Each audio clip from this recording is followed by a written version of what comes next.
जय श्री राम, जय बागेश्वर धाम सरकार। तो दोस्तों, बागेश्वर धाम सरकार ने अपनी कथा में यह बताया है कि अगर दीपक का बाती पूरी तरह जल जाता है या बच जाता है तो इसका क्या संकेत है। अगर आप पूजा करते हैं और पूजा करने के बाद आपका जब दीपक जलता है तो उसमें फूल बनता है, तो इसका क्या तात्पर्य होता है। अगर पूरी तरह बाती जल जाए तो इसका क्या मतलब होता है, या आधे में बुझ जाए तो इसका क्या मतलब होता है। और साथ ही साथ आपको दीपक बार बार बदलना चाहिए कि नहीं बदलना चाहिए। तो इन सभी चीज़ों को बागेश्वर धाम सरकार ने अपनी कथा में बताया है। तो आज के इस वीडियो में हम इन्हीं सब सवालों के बारे में जानेंगे। तो दोस्तों, अगर आपके घर में अगर आप दीपक जलाते हैं और दीपक जलाने के बाद उसमें फूल बनता है और वह पूरी तरह जल जाता है, तो इसका मतलब है कि भगवान आपसे बहुत प्रसन्न है और उन्होंने आपकी पूजा को स्वीकार कर लिया है। इसी के विपरीत अगर आप दीपक जलाते हैं और वह बुझ जाता है या बाती आधी रह जाती है, तो इसका मतलब यह है कि आपके घर में किसी नकारात्मक ऊर्जा का वास है। तो ऐसा जब भी हो तो आप ऐसा मान सकते हैं कि आपके घर में कोई ना कोई बुरी शक्ति ज़रूर है, या फिर किसी की नज़र आपके घर के ऊपर लग चुकी।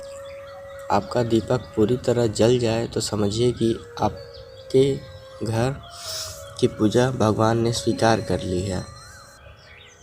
और दोस्तों, गुरु जी से कथा में एक भक्त ने पूछा था कि क्या दीपक को बार बार बदलना चाहिए। तो इस पर बागेश्वर धाम सरकार ने बताया है कि अगर आप दीपक को बार बार बदलते हैं तो वह सिद्ध नहीं हो पाता है।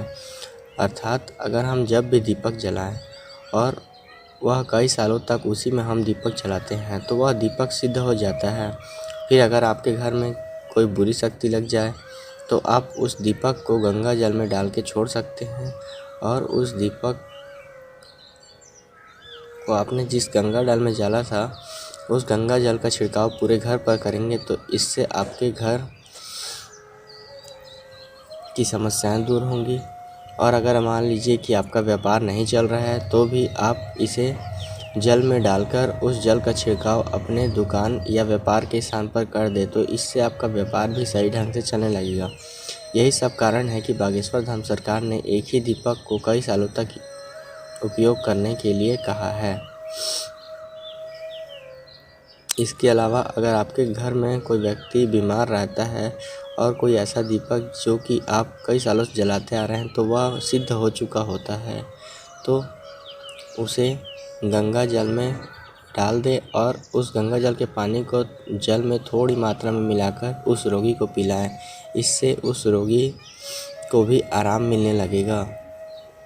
और साथ ही साथ दोस्तों, जब आप नया दीपक लाते हैं तो पहले उसे गंगा जल से धोएं, फिर उसके पश्चात जहाँ पर जलाते हैं वहाँ गोल गंगा जल का छिड़काव कर दे। उसके पश्चात ही वहाँ दीपक रख के जलाएं।